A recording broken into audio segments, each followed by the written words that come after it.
film ini judulnya adalah The Social Dilemma. Ulang.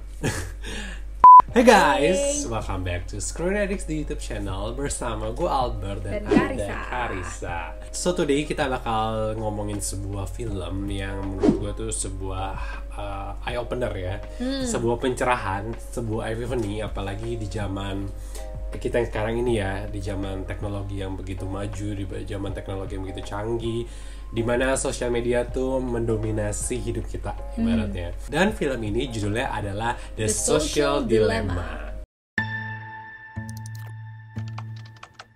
When you go to Google and type in climate change is, you're going to see different results depending on where you live and the particular things that Google knows about your interests.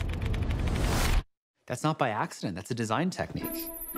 What I want people to know is that everything they're doing online is being watched, is being tracked. Every single action you take is carefully monitored and recorded. Jadi Social Dilemma ini tuh sebuah film dokumenter. Right. Jarang-jarang nih kita mereview dokumenter. Jarang banget. Gue sih ini message-nya bagus banget, message-nya tebal banget. Jadi ya that's why kita mau share ini ke kalian. Dan ini bener-bener relatable banget buat kita dan pasti juga buat kalian. Jadi dokumenter ini tuh bener-bener membuat kita melihat bigger picture dari sebuah social media, dari sebuah industri internet ini, dari tech industry. Dari efek negatif pemakaian, efek negatif di ini kita social kita sehari-hari sampai ke mental health kita, terus juga bigger picture juga dari kapitalis yang menggunakan social media ini untuk mendapatkan keuntungan yang which is mungkin kita nggak sadar selama ini. Dan narasumber dari dokumenter ini sih bagus banget kalau menurut gue ya, karena mereka tuh mengambil narasumber yang emang expert di bidang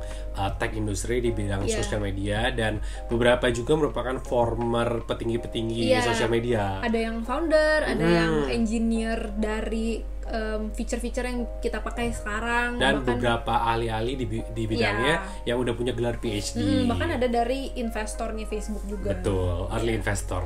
Nah, lu bayangin gak duitnya sebanyak apa tuh early kayak investor? kita tuh selama nonton, ini orang kaya banget, ini orang kaya banget, ini orang kaya banget. Iya, dan mereka tuh di sini tuh mengekspos hal-hal negatifnya. Jadi ya kalau kalian nggak se-powerful dan sekaya itu nggak bakal mau sih. Nggak berani sih, jujur. Menarik banget karena mereka bakal spill the coffee semuanya. Plus ini tuh nggak cuma dokumenter doang, dari awal sampai akhir mereka tuh kayak ada slipin in between tuh simulasi dari apa yang mereka sedang mau ceritain. Kayak ilustrasinya lah ya. Iya, jadi kayak ada aktornya juga. Satu keluarga. Iya, satu keluarga yang memainkan sebagai orang-orang yang menggunakan social media. Nah, nanti akan kelihatan juga efek-efek dari social media ke keluarga ini dan kehidupan personal mereka. Salah satunya tuh ada si Skylar Gisondo, kalau kalian pernah nonton, yang selalu banyak jadi cowok awkward. Dan ceweknya tuh Kara Harvard, dia tuh main di ini filmnya Wes Anderson, jadi di Moonrise Kingdom, jadi Suzy.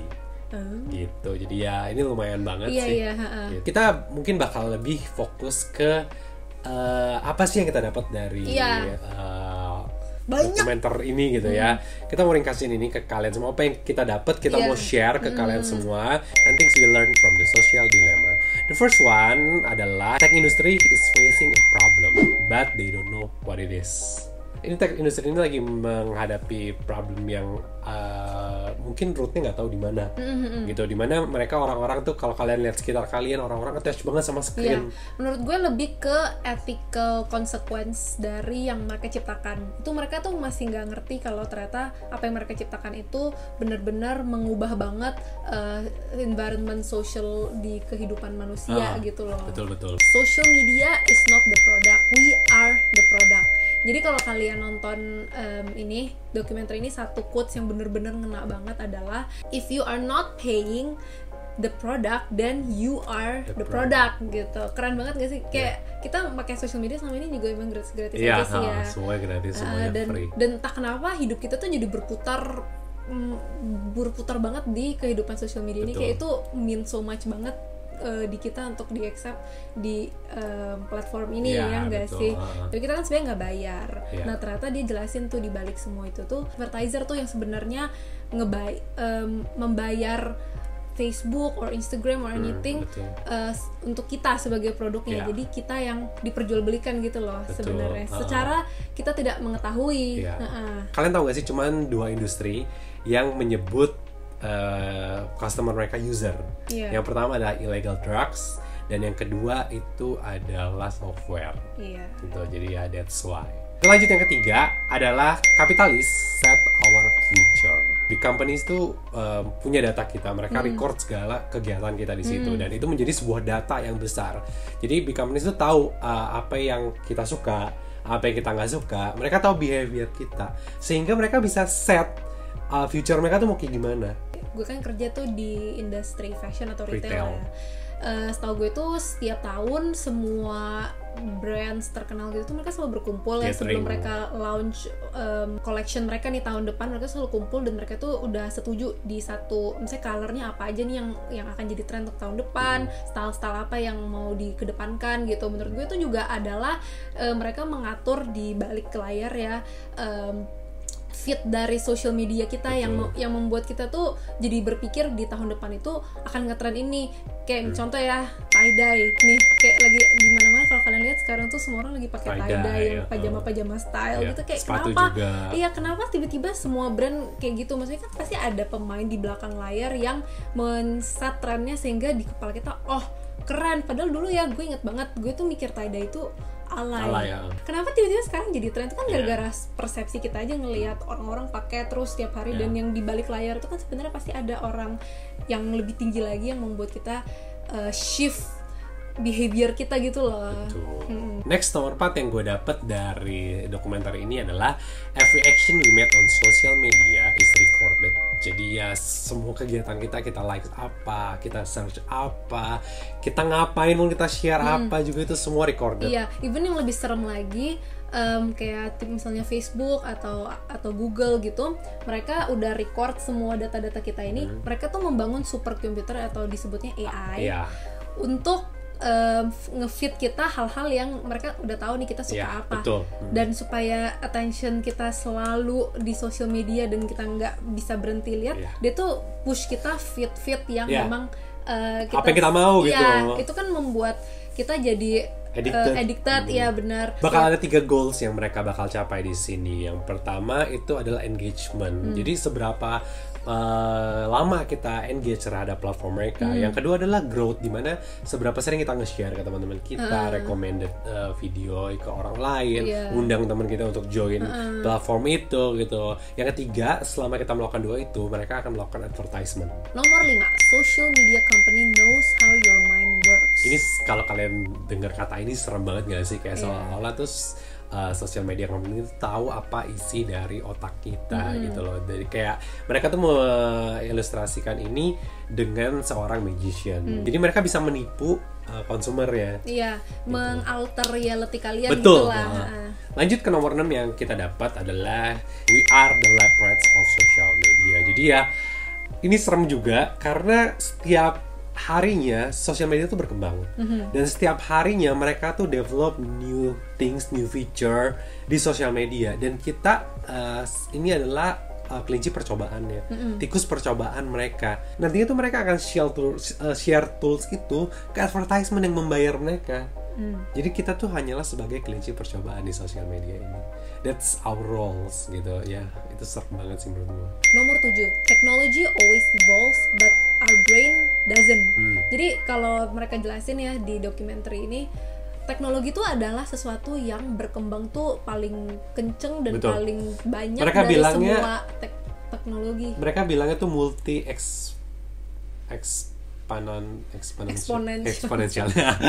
Dulu pas mereka mulai menciptakan kereta api, mobil, itu tuh bener-bener lama banget gitu loh jangka waktunya. Kayak bisa 200 tahun. Iya, gitu. Tapi teknologi apalagi internet ini tuh perkembangannya kalau kalian sadar tuh di the last 20 years aja itu gila banget. Itu gila banget. Nah, jadi ini apalagi untuk orang-orang yang memiliki banyak followers atau banyak orang yang involved banget ya di kehidupan sosial media mereka. Manusia tuh nggak equip untuk dijudge beratus-ratus ribu atau berpuluh-puluh ribu orang gitu loh. That's why sejak angka yang mereka tunjukin sejak social media tuh mulai sering dipakai sama anak-anak remaja, apalagi preteens yang mungkin masih umur 9-10 tahun gitu, itu tuh tingkat depresi dan tingkat suicidal mereka itu bener-bener spike banget. Itu tuh bener-bener angka, itu bener-bener ratusan persen ya. Iya, angkanya itu bener-bener di tahun social media tuh mulai dipakai sama anak-anak ini.